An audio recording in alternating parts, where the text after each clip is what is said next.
Hello friends, welcome to my YouTube channel. Question है x की power 24 plus 1 upon x की power 24 equal to 47। Then find the value of x की power 36 plus 1 upon x की power 36। तो इसे करने के लिए दो अप्रोच हैं। पहली अप्रोच सिंपल आदमी करेगा, क्या करेगा, वो लिखेगा x की पावर 12 की whole power 2 plus 1 upon x की पावर 12 की होल पावर 2 इक्वल टू 47। अब उसके बाद x की पावर 12 को वो लेट कर लेगा कैपिटल X, तो ये हो जाएगा capital X square plus 1 upon capital X square equal to 47। तो यहाँ से क्या आएगा, capital X plus 1 upon capital X का होल स्क्वायर इक्वल टू 49। क्यों, हमने क्या किया, यहाँ दो और जोड़ा और दो माइनस कर दिया, तो ये आ गया 49। तो capital X plus 1 upon capital X equal to 7 आ जाएगा। ठीक है, ये हमने निकाल लिया। अब आप जो 36 है उसको भी लिख सकते हैं, 12 3 36, यानी कि स्मॉल एक्स की पावर 12 की होल पावर 3। तो हमने आपको बताया है कि आपने एक्स पावर 12 को क्या माना है, कैपिटल एक्स, तो आप लिखेंगे इसको capital x cube plus 1 upon capital x cube आपको फाइंड आउट करना है। ठीक है, इसे फाइंड आउट कैसे करेंगे, तो हमने पिछली वीडियो में आपको प्रूव कराया था कि ये क्या होता है, 3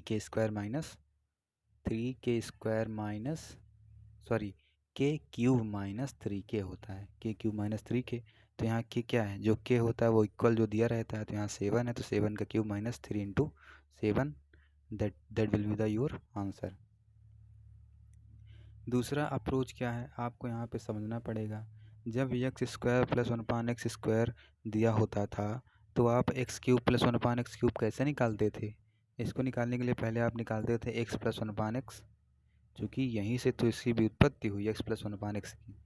सॉरी, जब एक्स प्लस 1 अपान एक्स आपको दिया रहता था तभी तो आप x cube plus 1 upon x cube निकालते थे।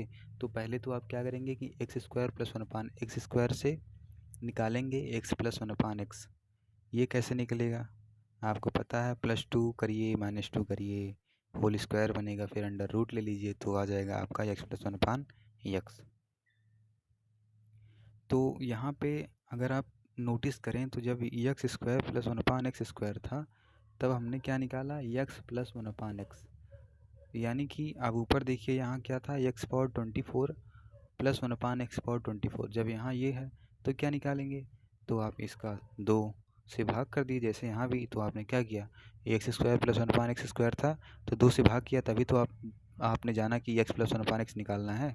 तो ऐसे यहाँ भी 2 से भाग करिए, तो यानी एक्स की पावर 12 और प्लस 1 अपान एक्स पावर 12 आपको निकालना है। ठीक है, अब आप जान गए कि x की power 12 plus 1 upon x power 12 भी आपका x प्लस 1 अपान एक्स है, तो आपने इसे निकाल लिया।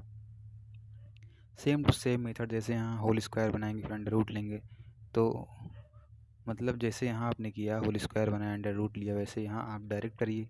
तो यहाँ से भी आपका 7 आंसर आ जाएगा, लेकिन यहाँ 7 तो आएगा, लेकिन क्या आएगा, x power 12 plus 1 upon x power 12 direct. अब ये आ गया, तो अब आपको सोचना है कि ये तो हमने निकाल लिया एक्स प्लस 1 अपान एक्स, अब क्या है, निकालना है x cube plus 1 upon x cube.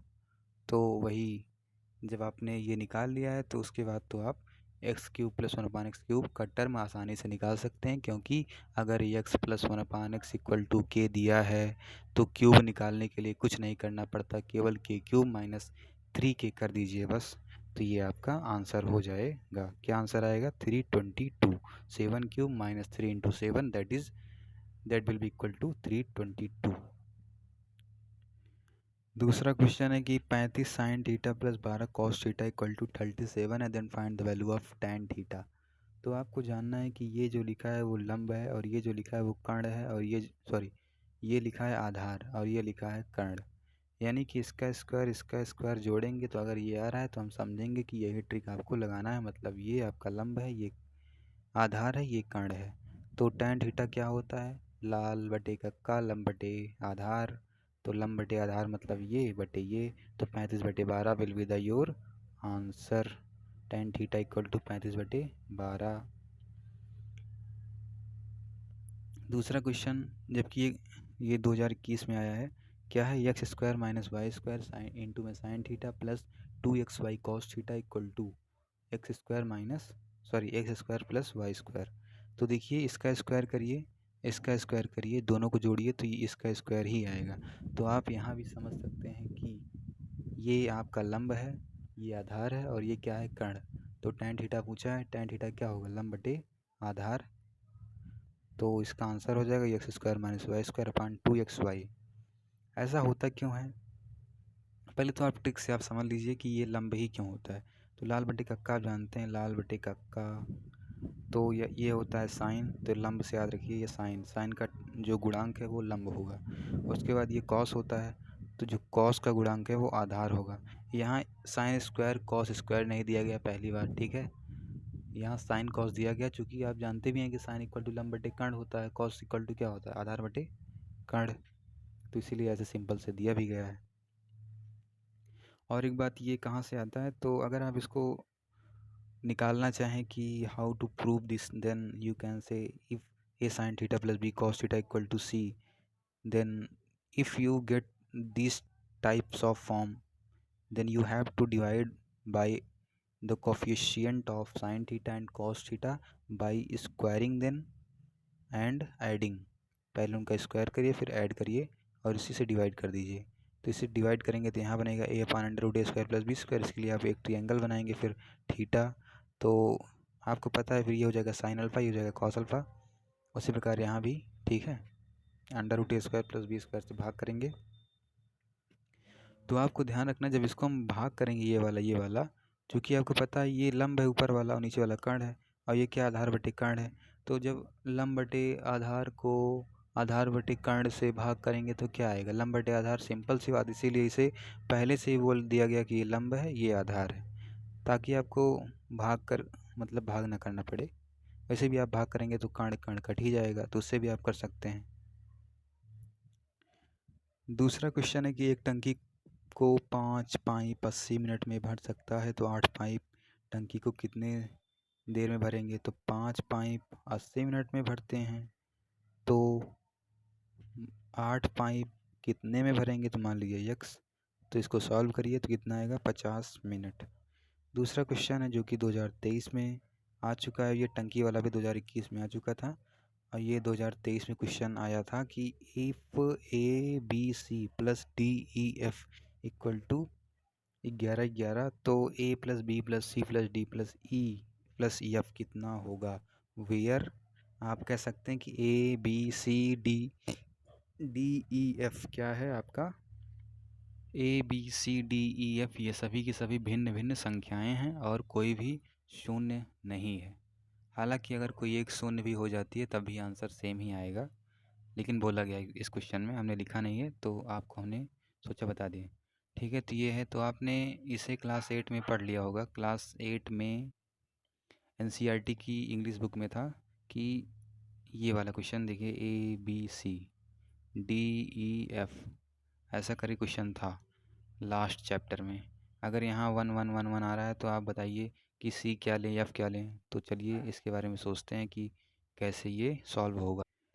देखिए सी प्लस एफ 11 आ रहा है, तभी तो यहाँ 1 और 11 का 1 यहाँ से लाया होगा, तभी ये जुड़ेगा, फिर 10 आया होगा, तभी 11 का फिर 1, यानी कि ये दोनों 11 होना चाहिए। तो सी और एफ 11 कब हो गए, जब C plus F equal to 11 तभी होगा जब या तो सी 10 हो, एफ 1 हो, सी 9 हो, एफ 2 हो, सी 8 हो, एफ 3 हो, सी 7 हो और एफ 4 हो, सी 6 हो और एफ 5 हो। तो ये 5 कंडीशंस हैं। और ए बी प्लस ई 10 होना चाहिए, तभी तो 10 1 11 फिर 1 फिर यहाँ से लाएगा 1, और ये भी 10 होना चाहिए तभी 10 1 11 आ जाएगा फिर, यानी ये दोनों 10 होने चाहिए। तो ये दोनों 10 किस प्रकार हो सकते हैं, बी प्लस ई और ए प्लस डी 10 कैसे कैसे हो सकते हैं, 6 4, मान लीजिए बी 6 हो गया, ई 4 हो गया, 7 3 8 2 9 1। तो इसी में से आप कोई भी संख्या चलिए लेते हैं। तो मान लीजिए आपने सी को ले लिया 10, सी हमने ले लिया 10 और एफ हमने ले लिया 1। अब क्या बचेगा, बी और ई। तो बी को हमने ले लिया, बी को हमने क्या लिया 7 और हमने ई को ले लिया 3, ठीक है। उसके बाद हमने ए को ले लिया, ए को हमने ले लिया 9 और हमने डी को ले लिया, डी को क्या ले लिया, हमने 1 ले लिया। देखिए इसको जोड़ेंगे 10 1 11, 1 तो आएगा फिर हासिल 1, यहाँ 7 3 10 एक 11 1 तो आएगा, फिर हासिल 1, फिर 9 1 10 एक 11, ये आ जाएगा तो 11 11 इससे आंसर। अब देखिए इसको जोड़ भी लीजिए, तो यही तो पूछा है कि इनका सम क्या होगा, A plus B plus C plus D plus E plus F का। तो 10 एक 11, 7 3 10, ये भी 9 1 10, तो 30 30 एक 31, तो इसका आंसर कितना आ जाएगा, 31 will be the your answer. या आप दूसरा तरीका भी अपना सकते हैं। दूसरा तरीका क्या है, डिजिटल सम का। डिजिटल सम मतलब जब ये इनको आपने जोड़ा, मान लीजिए हमने क्या लिखा था अभी कि यहाँ 10 है, यहाँ पे 1 है, यहाँ पे 6 है, यहाँ पे 4 है, यहाँ पे 7 है, यहाँ पे 3 है। जब इनको आप जोड़ेंगे तो आप क्या लिखेंगे, 10 प्लस 1 11 हासिल है, एक मतलब वही बनेगा 11 11, ठीक है। तो अगर आप इसको ऐड करेंगे तो कितना आएगा, आपको पता है, हमने डिजिटल सम आपको बताया था कि 9 से कम होता है। तो 10 6 16, और 16 7 कितना होगा, 23, इनको जोड़ेंगे 3 2 5, तो इसका डिजिटल सम 5 आ गया। इनका कितना आएगा, 4 1 5 3 8, इनका डिजिटल सम 8 आ गया। 8 5 कितना होता है, 8 5 13, तो 3 1 4, इनका डिजिटल सम कितना आ गया, 4 आल टोटल। तो और यहाँ भी आप देखिए तो कितना होगा इनका डिजिटल सम, 1 2 3 4, यानी इनका जब हम सम कर रहे हैं तो उसका भी डिजिटल सम कितना आ रहा है, 4। और इनका अलग से हमने डिजिटल सम निकाला, इनका अलग से डिजिटल सम निकाला, दोनों को ऐड किया तब भी आपका 4 ही आ रहा है। तो हम क्या करेंगे भाई, पूछा भी आपसे A plus B plus C D plus E plus F कितना होगा, तो हमने अभी तो इनको भी जोड़ा, इनको भी जोड़ा, फिर दोनों को जोड़ दिया, तो वही तो बोला है कि ए, आप पहले क्या कीजिए, हमने इसे क्या माना था, आपने देखा था हमने इसे माना ए बी सी, तो पहले ए बी सी तो ऐड किया, तो भाई यहाँ भी दिया ए प्लस बी प्लस सी, उसके बाद हमने क्या किया, D plus E plus F add किया, फिर D plus E plus F यहाँ भी ऐड है, फिर बीच में लगाया प्लस, तो बीच में हमने प्लस भी लगाया, तो वहाँ से भी डिजिटल सम कितना आ रहा है आपका, 4 आ रहा है। यहाँ से भी इनको ऐड करने पर जो आंसर मिला उसका भी डिजिटल सम कितना आ रहा है, 4 आ रहा है। तो हम क्या करेंगे, यहाँ से देखेंगे कि किस आंसर में डिजिटल सम 4 आ रहा है, तो यहाँ 314, तो यहाँ 31, यहाँ से भी आंसर आ रहा है। By digital sum we can also consider the answer.